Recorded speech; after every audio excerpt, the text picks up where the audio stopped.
Deerfield Township Trustee Unexpired term. Following the same format, we'll have 2 minutes for opening statements. And Ms. Lutz, we'll start with you. I'd like to thank the Chamber for hosting us tonight at this event, and I'd like to thank Chris Romano for his service to our nation and to our community. And I would like to thank you, because we, the people, are here tonight because this matters to us. There has been no better time in Deerfield Township politics to be involved than right now. When I started attending trustees meetings, I had an aha moment.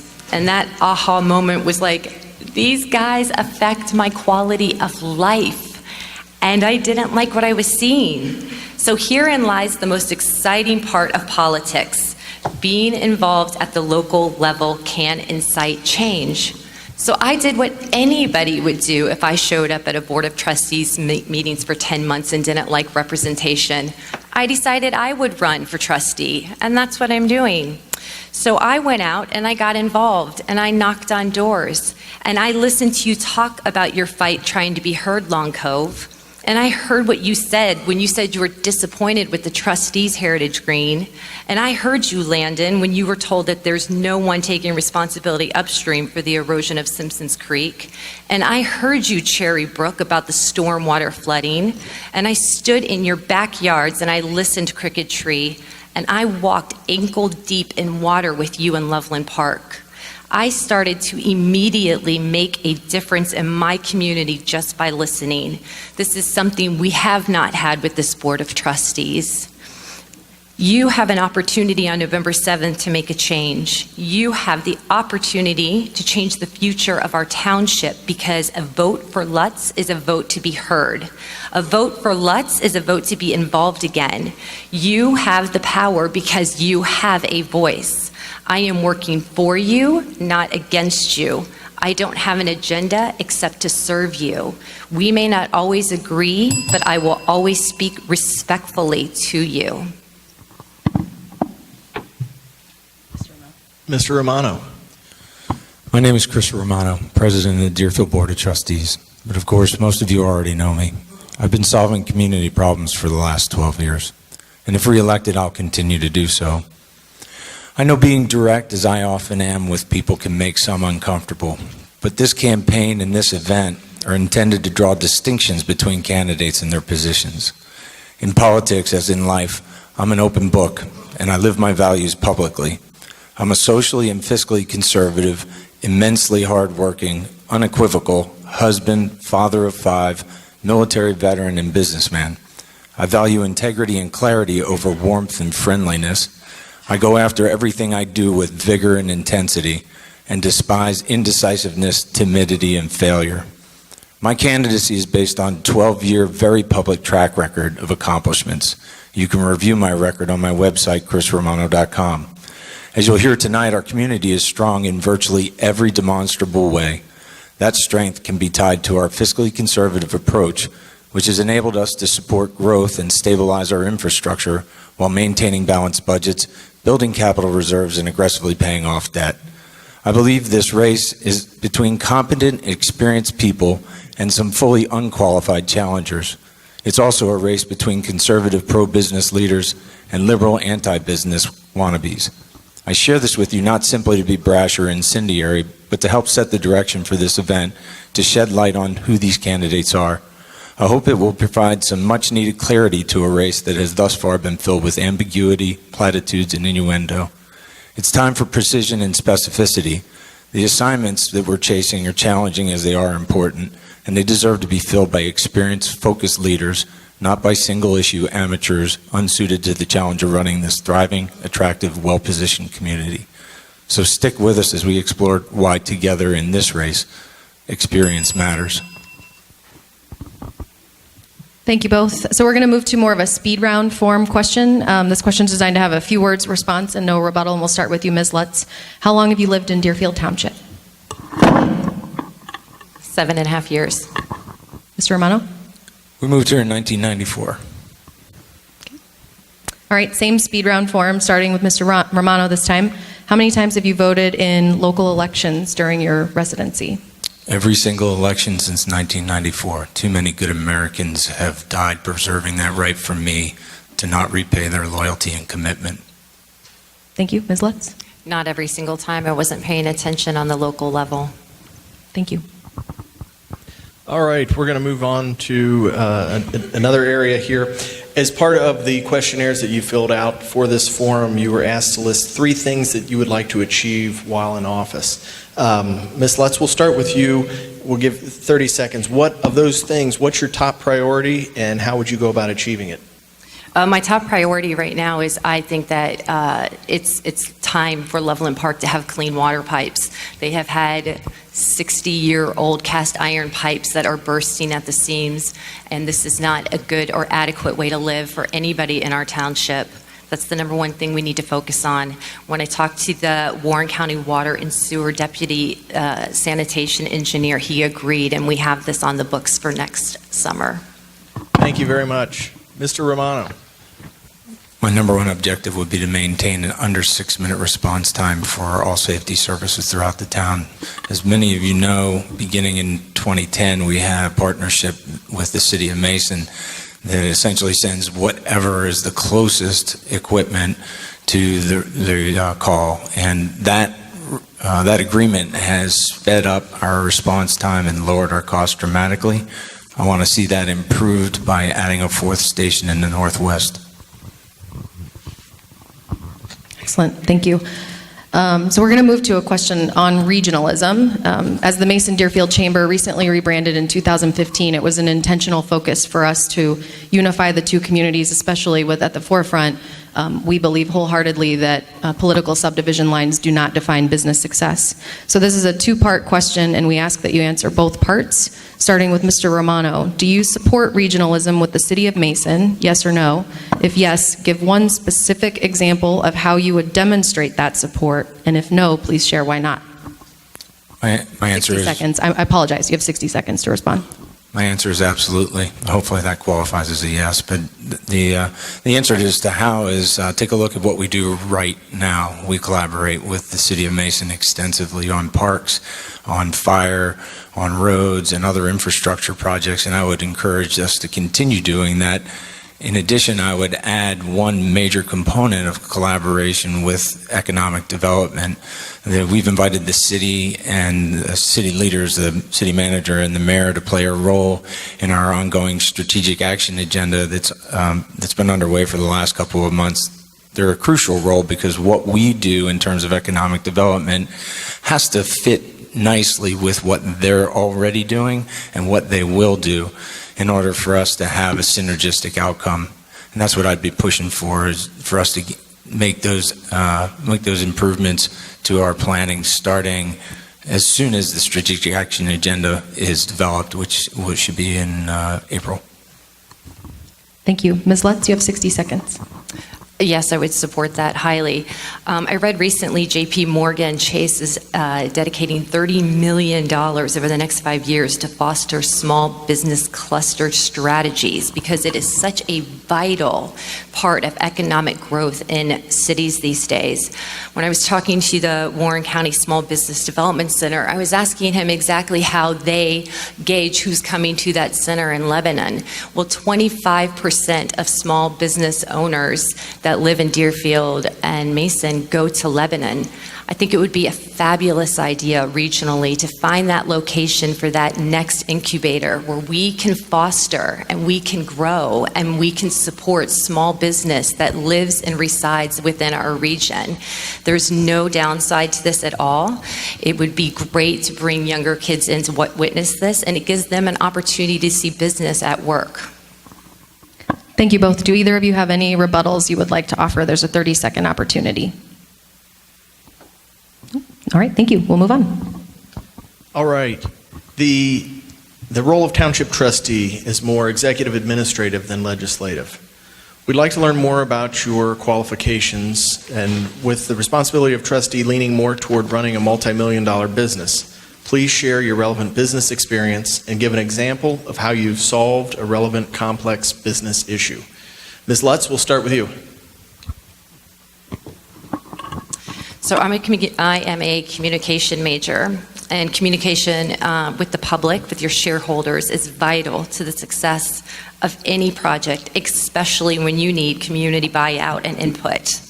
But before my second career of motherhood, I formulated marketing plans on a national level for international brands. Whether it be a person, place, or a thing, I created something out of nothing.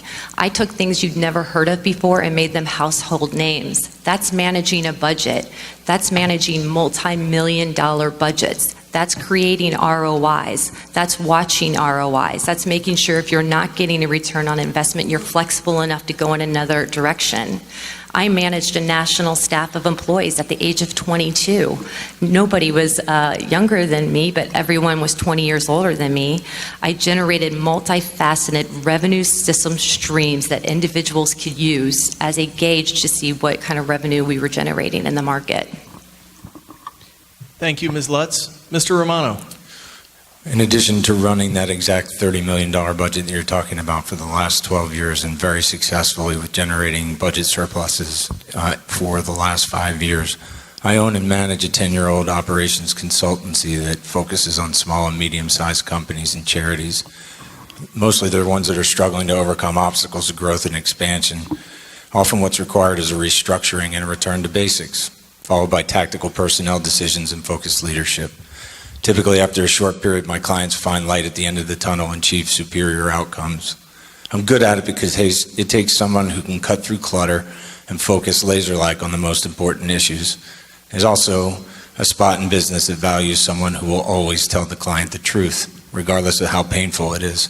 Those are my strengths. That's why I've seen such success as a trustee. Over the last 12 years, I've undergone many of those same analyses and processes with similarly amazing results. Thank you very much.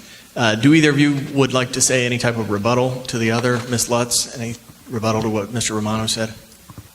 Mr. Romano, any rebuttals? No. All right. Let's move on then. So this is the opportunity for each of you to ask the other candidate a question.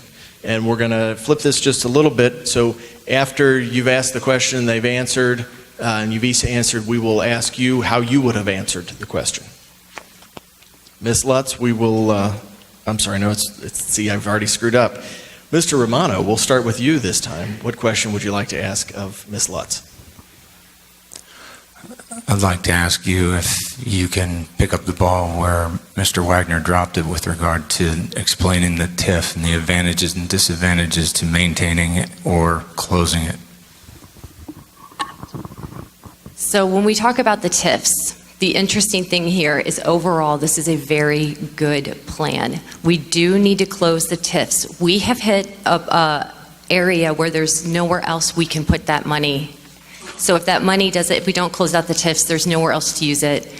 Closing those areas out will allow the TIF money to flow into other revenue sources, other streams, general funds, and so forth.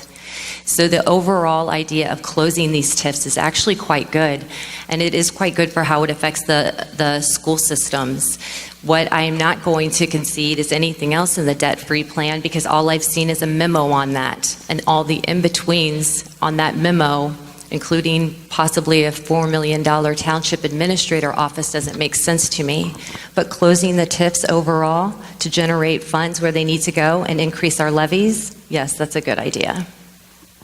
So to make sure that we're keeping the topics together, Mr. Romano, we'll give you the opportunity to say how you would have answered the question, and then we'll give Ms. Lutz the opportunity to ask you a question.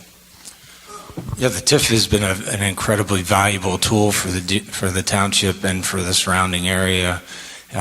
Over the last 20 years, virtually everything we've done in the commercial corridor and along its perimeter, planning, design, and construction of streets, utilities, parks, and government buildings has all been paid for with the TIF.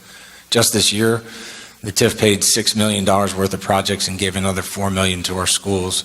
It'll throw off another $30 million over the next 3 years before we're legally allowed to close it down. Now that it's run its course and we're ready to retire that fund, we'll be able to reap the rewards of a well-managed program. And that includes depositing $15 million into our general fund as soon as we pay it off. Being debt-free as a result of paying that off not only creates an enviable position of strength and preparedness for uncertainty, it creates a way to fund critical public services without increasing existing tax levies. It also increases the amount of money available to our schools by $8 million per year. Thank you, Mr. Romano. Ms. Lutz, this is your opportunity to ask Mr. Romano a question. Okay, I would like to be clear on something with Mr. Romano. He seems to think I am unqualified. You've heard me say here This is tonight that I have formulated. There's and- got to be a question in It- here. it You'll is get a chance to question. have Yeah, a closing It's going to statement. be a question. Okay. Yep. You've heard me say here tonight that I have formulated and run multi-million-dollar projects that have generated revenue for international companies. I have spoken at international conferences on my management style. I have trained individuals to produce revenue streams in their markets. I have integrated Still waiting global for a partnerships through question. my leadership and communication skills. I created brands. Lutz, I Ms. take Lutz, things that really. you've never heard of and make them a household name. Just because you don't understand what I did for my career doesn't make me unqualified. So tell me, Chris, what qualifications and experience were you bringing to the office a decade ago? First of all, I ran for office the first time 12 years ago, and at that time I had already run multiple companies that had budgets exceeding $2 million, and I had served for 10 years in the U.S. Marine Corps, leading hundreds of men. And not only had I done that, but I also helped to begin to build the Deerfield Veterans Park, which required us to fund pretty close to $2 million by community fundraising. I'd also started 2 companies from scratch, funded them completely on through my partnerships. So I had done quite a bit by the time I was asked to run for office. And I will tell you that every bit of what I did in all of those preceding careers mattered almost immediately. We didn't have time to spend a couple of years getting used to being a trustee before we had to make decisions. Thank you, Mr. Romano. Ms. Lutz, we'll give you a very brief period of time. I kind of feel like you did your rebuttal before you asked your question, but we'll give you a few seconds. Everybody starts somewhere. My experience, although it's not your experience, is perfectly qualified to jump into your seat at the Board of Trustees. Thank you. All right, thank you. We're going to move on. And we actually ask that people refrain from these kinds of activities. So the Chamber has a strong pulse. As we mentioned at the beginning of this forum, the big focus for us is wrapped in business issues and needs. So our employers are losing sleep over the war for talent right now. Ms. Lutz, we'd like to know how you see Deerfield playing a role in solving workforce challenges. You have 60 seconds. 90% of the kids in Mason graduate and attend a 4-year university. That leaves us 10% of young adults that would be great if we were ahead of them, if we were before they graduate, if we were talking to them about joining the workforce, what that meant, qualified jobs, training them, if that meant going out to mentor programs, going into community schools, seeing what's available to them so our workforce continues to grow instead of the 90% that's leaving. We also need to lean a lot on the Warren County business arms. There's plenty of opportunities and options for children and young adults who want to learn a new skill. I was really quite pleased to see that there are travel and tourism jobs we can train people for. No matter what the training is, the idea is to not lose the workforce. What is Ohio, the 5th state in the nation where when people leave, they leave. We want to keep them here. Thank you. Mr. Romano, 60 seconds.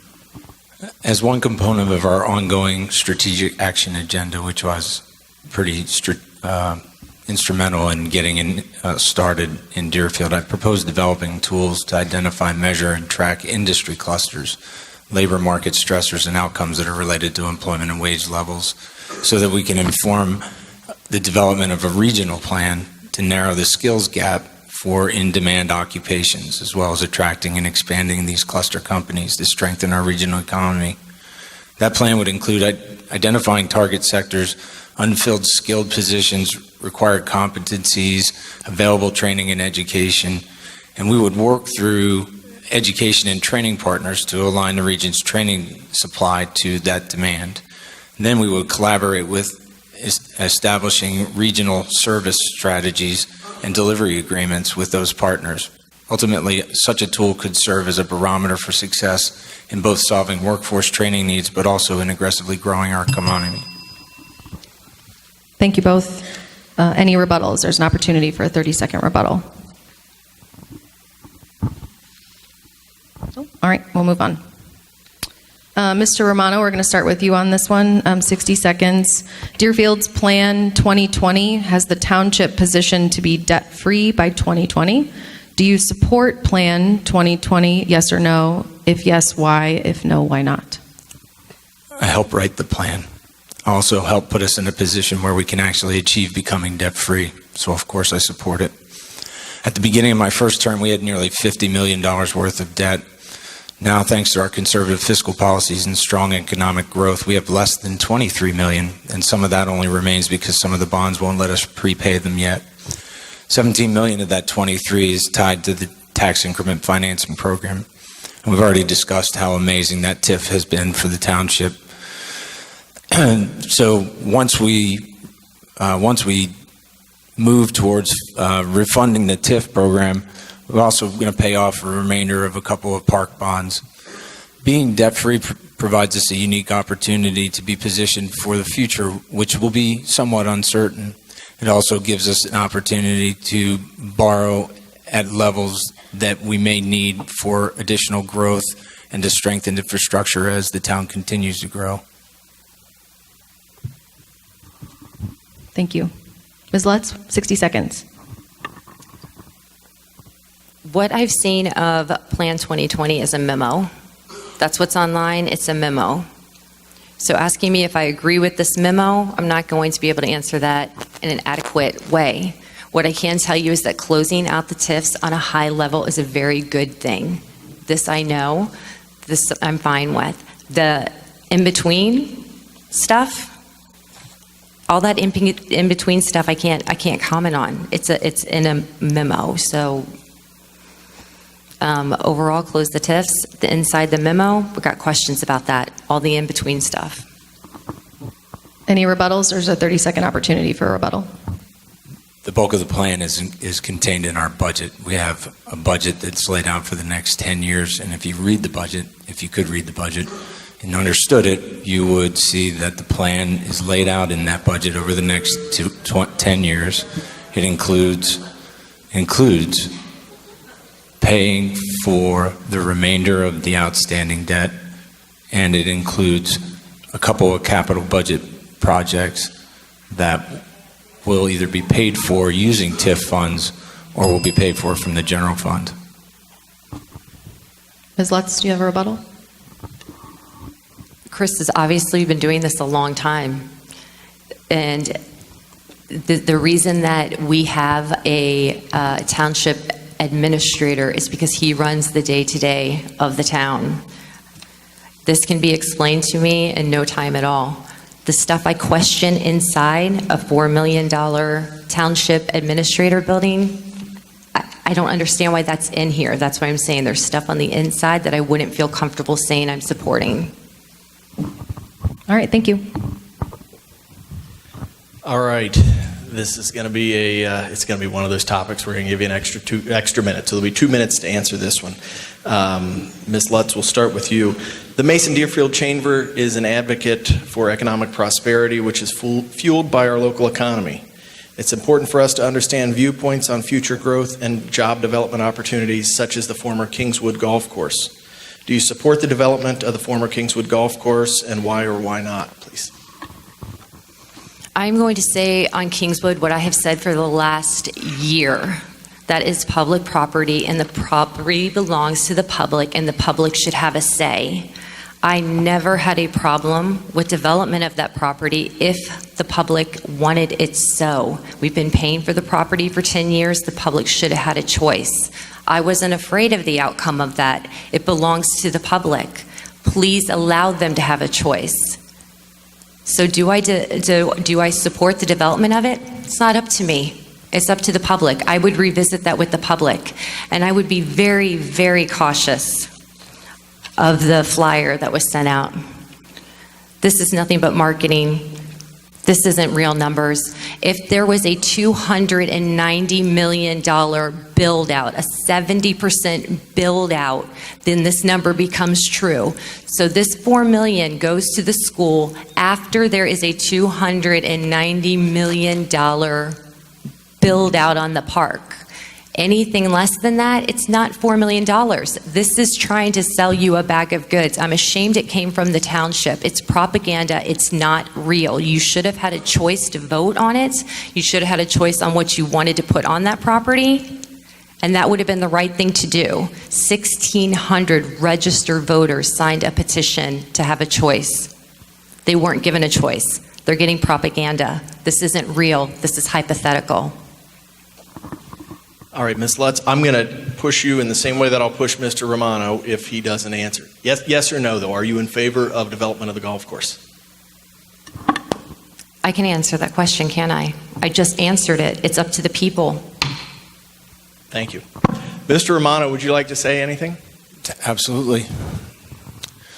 So let me point out a couple of things. Development on the Kingswood former golf course property could be a huge asset to the future of Deerfield. One of the results from our ongoing community assessment suggests that Deerfield would benefit from a destination activity hub that combines community gathering spaces with a blended variety of housing styles, shops, restaurants, nightlife, offices, and public spaces programmed with events, festivals, markets, and other opportunities for community interaction. Downtown Deerfield is our vision for that heart of a community. It could feature a host of unique amenities, including 30-plus acres of public space that will be focused on things like a dedicated farmers market, an outdoor amphitheater, enhanced stormwater features, and an arts and entertainment district unlike any other in the region. As part of our plan for continued economic vitality that creates jobs, eliminates debt, strengthens schools, and improves the quality of life in our region. And I believe that it should be done. As to the contention that Ms. Lutz made about it being fictitious, it's a plan. You start with a plan, and then you execute on the plan, and you make it come into being. The numbers of $4 million are based on an estimated output in the $250 million range, which I believe is extremely conservative. And by the way, if you use certain financing vehicles, again, you have to understand them, but if you use them, that $4 million could be available to the schools virtually immediately. Thank you very much. Before I give Ms. Lutz an opportunity to respond, so for the crowd, really, if you keep it quiet, that gives the candidates the opportunity to answer the questions and let their views get out, and then folks can talk about it outside in the hallway afterwards. That would be great. Ms. Lutz, we're going to give you 30 seconds to issue any rebuttal to what Mr. Romano said, and then we will extend him the same courtesy. Any expert reading this would know that this is nothing but marketing. We have no traffic study done on that land. You don't know what the land can hold. You don't know what the capacity could be. This is based on a fictitious plan. $4 million. People here would love $4 million for their school. That's not going to happen. You need to know that this should have paid for by the Friends of Chris Romano on it, sent out to you. This is fictitious. Thank you, Ms. Lutz. Mr. Romano. Again, difference between fiction and a plan that you have to work on and pull out of the ground. That's a plan. It's the beginnings of it. And we just reserved a partnership with a development company out of Columbus who does this frequently and does it extremely well. They are going to help us turn this into a reality. We're about 60 days into the plan. It takes a lot more work to pull it out of the ground, but I have no doubt if we put our minds to it, that will be a success.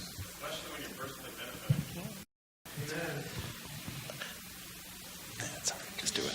Bring it. All right, so we're going to move to our closing comments for this portion of the forum. We're going to provide each of you the opportunity to provide a 1-minute closing statement. We're going to begin again in alphabetical order, so we will start with Ms. Lutz, 60 seconds. Thank you for coming tonight. I'm really happy to see so many people here. I would like to say again, everybody starts somewhere. I have a lot of unique experience I can bring into this position. But the one thing I need you to consider, first and foremost, is that this is the organizational chart in Deerfield Township. The citizens are at the top of this chart. You have a president of the Board of Trustees that thinks he sits at the top of this chart. I know this from attending meetings for the past year and speaking for the public for the past year. I know from knocking on your doors every single weekend you think the same thing. We've lost our place and our community wants to have a voice. We want to have a voice in the future development of our community. Please keep in mind, a vote for Lutz is a vote for you. A vote for Lutz, you get your voice back. Let's vote for Lutz in November. Thank you. Mr. Romano? Tonight you've learned about my balanced plan for economic prosperity that will stabilize growth, create jobs, eliminate debt, strengthen schools, lower taxes, and improve quality of life. Look around you and you'll see a thriving, well-positioned community that has come about at least partly due to the conservative government I helped create. Our median household income is 50% higher than the national average, and our poverty rate is about 1/5. Our schools are among the finest in Ohio, and Deerfield ranks among the most educated places in America. We have economically favorable demographics and a better-than-average real estate market. With fast, full, and professional police and fire departments, we can reach our entire town in under 6 minutes. In short, Deerfield is a highly desirable place to live, learn, work, and play. That's the type of town my leadership has produced. Don't risk our future in the hands of an unproven, questionable, one-issue candidate. Deerfield deserves better. On November 7th, let them know that in this race, experience matters. So we want to thank both of you for being here tonight, and thank you for your service. Did I miss something? Okay. Thank you for your intended service to our community.